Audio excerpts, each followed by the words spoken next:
بسم الله الرحمن الرحيم. السلام عليكم ورحمة الله وبركاته.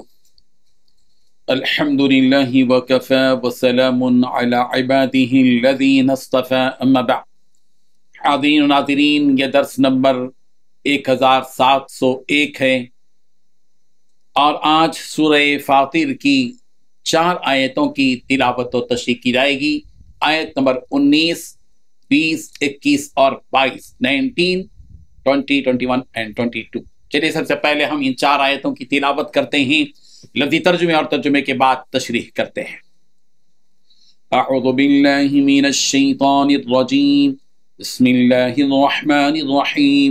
وما يستوي الأعمى والبصير ولا الظلمات ولا النور ولا الظل ولا الحرور وما يستوي الأحياء ولا الأموات إن الله يسمع من يشاء وما أنت بمسمع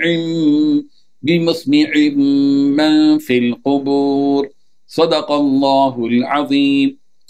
لفظی ترجمہ یوں ہے، وما یستوی اور برابر نہیں ہو سکتا، الاعمی والبصیر اندھا اور دیکھنے والا، ولا الظلمات اور نہ اندھیرے، ولا النور اور نہ روشنی، ولا الظل اور نہ سایہ، ولا الحرور اور نہ دھوپ، وما یستوی اور نہیں برابر ہو سکتے، الاحیاء زندے، ولا الاموات اور نہ مردے، ان اللہ بے شک اللہ یسمع سنوا دیتا ہے، من یشاء جسے چاہتا ہے، وما انت بمسمع اور آپ نہیں سنا سکتے، من ان کو جو فی القبور قبروں میں ہے۔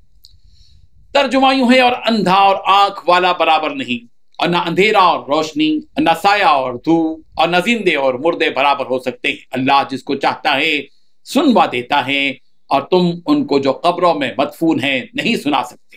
ان 4 آیتوں میں 6 باتیں بتلائی گئی ہیں۔ پہلی بات، اندھا اور دیکھنے والا برابر نہیں ہو سکتے۔ دوسری بات، نہ اندھیرا اور روشنی برابر ہو سکتے ہیں۔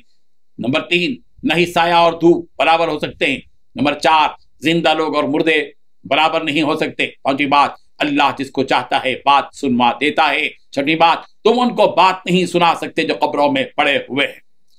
بزرگان محترم، ان آیتوں میں چند مثالیں دے کر ہدایت اور گمراہی نیز مومن اور کافر میں جو فرق اور تضاد ہے بیان کیا جا رہا ہے۔ چنانچہ سب سے پہلے اللہ تبارک و تعالیٰ نے اندھے اور دیکھنے والے شخص کی مثال دے کر فرمایا، ایک اندھا جو دیکھ نہیں سکتا اور ایک بینا جو سب کچھ دیکھ سکتا ہے، جس طرح یہ دونوں برابر نہیں ہو سکتے، کیونکہ ایک آدمی اپنی نظروں سے سب کچھ دیکھ سکتا ہے اور دیکھ کر اپنی رائے اور اپنا راستہ منتخب کر سکتا ہے، مگر دوسری جانب ایک نابینا ہے جو کچھ بھی نہیں دیکھ سکتا اور نہ ہی اپنے راستے کا انتخاب کر سکتا ہے۔ اسی طرح ایک مومن جو اپنے ایمان کی دولت سے ہدایت کے راستے کو دیکھتا ہے، وہ کام وہ کافر نہیں کر سکتا، اس لیے کہ وہ تو نابینا ہے، اس کے پاس ایمان کی روشنی نہیں ہے جس سے وہ ہدایت کا راستہ دیکھ سکے۔ جیسا کہ حضرت قتادہ رضی اللہ عنہ نے فرمایا، وما یستوی الاعمی والبصیر، یہ ایک مثال ہے جو اللہ تبارک و تعالیٰ نے مومن اور کافر کے لیے دی ہے کہ جیسے یہ اور وہ برابر نہیں ہو سکتے، ایسے ہی مومن اور کافر برابر نہیں ہو سکتے۔ اس طرح کی مثالیں قرآن مجید کی دیگر آیات میں بھی دی گئی ہیں۔ سورۃ النحل کی آیت نمبر 76 میں کہا گیا، وَضَرَبَ اللَّهُ مَثَلَ الرَّجُلَيْنِ أَحَدُهُمَا أَبْكَمُ لَا يَقْدِرُ عَلَى الشَّيْءِ وهو كل على مولاه أينما يوجهه لا يأتي بخير هل يستوي هو ومن يأمر بالعدل وهو على صراط مستقيم۔ اللہ تعالیٰ ایک اور مثال بیان کرتا ہے 2 شخصوں کی، جن میں سے ایک تو گونگا ہے اور کسی چیز پر اختیار نہیں رکھتا، بلکہ وہ اپنے مالک پر بوجھ ہے، کہیں بھی اسے بھیجا جائے وہ کوئی بھلائی نہیں لاتا۔ کیا یہ شخص اور وہ جو عدل کا حکم دیتا ہے اور ہے بھی سیدھی راہ پر، کیا یہ دونوں برابر ہو سکتے ہیں؟ یقیناً برابر ہو نہیں سکتے۔ سورۃ الرعد کی آیت نمبر 16 میں بھی یہ مضمون اس طرح ہے، قل هل يستوي الاعمى والبصير ام هل تستوي الظلمات والنور، کہہ دیجئے کہ کیا اندھا اور بینا برابر ہو سکتے ہیں، کیا اندھیریاں اور روشنی برابر ہو سکتی ہیں؟ اللہ تبارک و تعالیٰ نے فرمایا، جس طرح روشنی اور اندھیرا برابر نہیں ہو سکتے کہ روشنی میں تو انسان اپنے سارے کام اچھے طریقے سے انجام دے سکتا ہے، مگر اندھیرے میں وہ کوئی کام انجام نہیں دے سکتا، ایسے ہی ایمان کی مثال ایک روشنی کسی ہے اور کافر کی مثال اندھیرے کسی ہے، اور یہ دونوں برابر ہو نہیں سکتے۔ ایک کا مقام اللہ کے نزدیک اونچا تو دوسرے کا مقام کم سے کم تر ہے، اور نہ ہی سایہ اور دھوپ برابر ہو سکتے ہیں، اس لیے کہ سایہ تو راحت پہنچاتا ہے اور دھوپ کی شدت سے آدمی پریشان ہوتا ہے۔